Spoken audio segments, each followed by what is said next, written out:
En el principio de todo, antes de que existiera el tiempo como lo conocemos, Dios creó los cielos y la tierra, en un jardín lleno de belleza y abundancia, llamado Edén, creó al primer hombre, Adán, a partir del polvo de la tierra. Pero Adán estaba solo, así que Dios, en su infinita sabiduría, hizo que Adán cayera en un sueño profundo y, de una de sus costillas, creó a la primera mujer, Eva. Juntos eran los guardianes de este paraíso. Podían disfrutar de todo lo que el jardín ofrecía, con una sola regla: no comer del fruto del árbol del conocimiento del bien y del mal. Vivían en perfecta armonía con Dios y con toda la creación, sin conocer la vergüenza, el miedo o el dolor. Pero en el jardín también habitaba una serpiente astuta, que un día se acercó a Eva y sembró en su corazón la semilla de la duda. Le preguntó por qué no comían de ese fruto prohibido, sugiriendo que Dios les estaba ocultando algo maravilloso, que si comían, sus ojos se abrirían y serían como dioses. Eva, tentada por la promesa de sabiduría, tomó el fruto, comió y le dio también a Adán. En ese instante, todo cambió. Sus ojos se abrieron, sí, pero no a la divinidad, sino a su propia desnudez y vulnerabilidad. Sintieron vergüenza y miedo por primera vez y se escondieron de la presencia de Dios. Cuando Dios los confrontó, Adán culpó a Eva y Eva culpó a la serpiente. La confianza se había roto, como consecuencia de su desobediencia. Fueron expulsados del paraíso. El camino de regreso al Edén fue cerrado por querubines y una espada de fuego. La vida fuera del jardín sería dura, llena de trabajo, dolor y finalmente la muerte. Lejos del paraíso, Adán y Eva comenzaron una nueva vida. Tuvieron dos hijos, el mayor, Caín, que se dedicó a cultivar la tierra, y el menor, Abel, que se convirtió en pastor de ovejas. Ambos hermanos ofrecían a Dios sacrificios de los frutos de su trabajo. Caín presentaba productos de su cosecha, mientras que Abel ofrecía las primicias de su rebaño. Por alguna razón, las ofrendas de Abel agradaron más a Dios que las de Caín. Esto encendió una llama de celos y resentimiento en el corazón de Caín. Veía a su hermano no con amor, sino con envidia. Dios mismo advirtió a Caín sobre la oscuridad que crecía en su interior, animándolo a hacer el bien y a dominar sus malos impulsos. Pero Caín no escuchó. Un día, mientras estaban en el campo, la envidia de Caín se desbordó en un acto de violencia terrible. Se levantó contra su hermano Abel y lo mató. Este fue el primer asesinato, el primer acto de violencia de un ser humano contra otro. La sangre inocente de Abel clamó a Dios desde la tierra. Cuando Dios preguntó a Caín dónde estaba su hermano, Caín respondió con una pregunta que ha resonado a través de los siglos: ¿acaso soy yo el guardián de mi hermano? Dios, que todo lo ve, lo castigó. No lo mató, pero lo condenó a ser un fugitivo, a vagar por la tierra sin encontrar descanso, y la tierra misma se negaría a darle sus frutos. Caín, marcado por su pecado, se alejó de la presencia de Dios, cargando con el peso de su culpa. Después de esta tragedia, Adán y Eva tuvieron otro hijo, al que llamaron Set, a través de la descendencia de Set.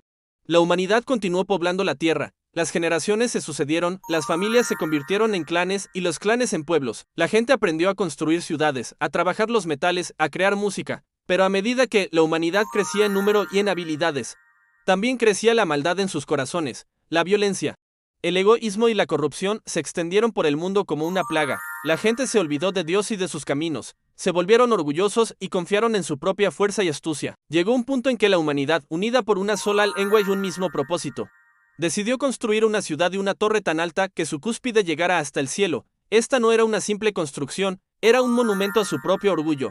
Un intento de hacerse un nombre y alcanzar la divinidad por sus propios medios, sin necesitar a Dios.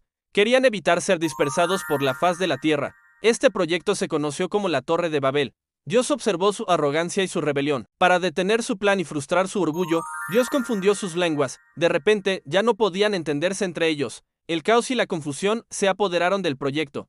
Incapaces de comunicarse, abandonaron la construcción de la ciudad y la torre y se dispersaron por toda la tierra, tal como habían temido. De esta dispersión nacieron las diferentes naciones, con sus propias lenguas y culturas, cada una siguiendo su propio camino. A pesar de la creciente oscuridad y la rebelión de la humanidad, siempre hubo una chispa de esperanza, una línea de personas que todavía recordaban a Dios. En medio de un mundo corrompido, Dios encontró a un hombre justo, un hombre íntegro en su generación que caminaba con Dios. Su nombre era Noé. Viendo que la maldad de los hombres era mucha en la tierra y que todo designio de los pensamientos del corazón de ellos era de continuo solamente el mal, Dios se entristeció y decidió limpiar el mundo con un gran diluvio. Pero quiso salvar a Noé y a su familia. Le dio instrucciones detalladas para construir un arca gigantesca, una embarcación de madera lo suficientemente grande como para albergar a su esposa, sus 3 hijos y sus esposas, y a una pareja de cada especie de animal.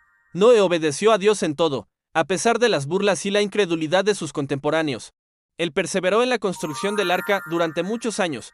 Cuando el arca estuvo terminada, Noé, su familia y los animales entraron en ella y Dios mismo cerró la puerta. Entonces, comenzó a llover. Llovió sin cesar durante 40 días y 40 noches.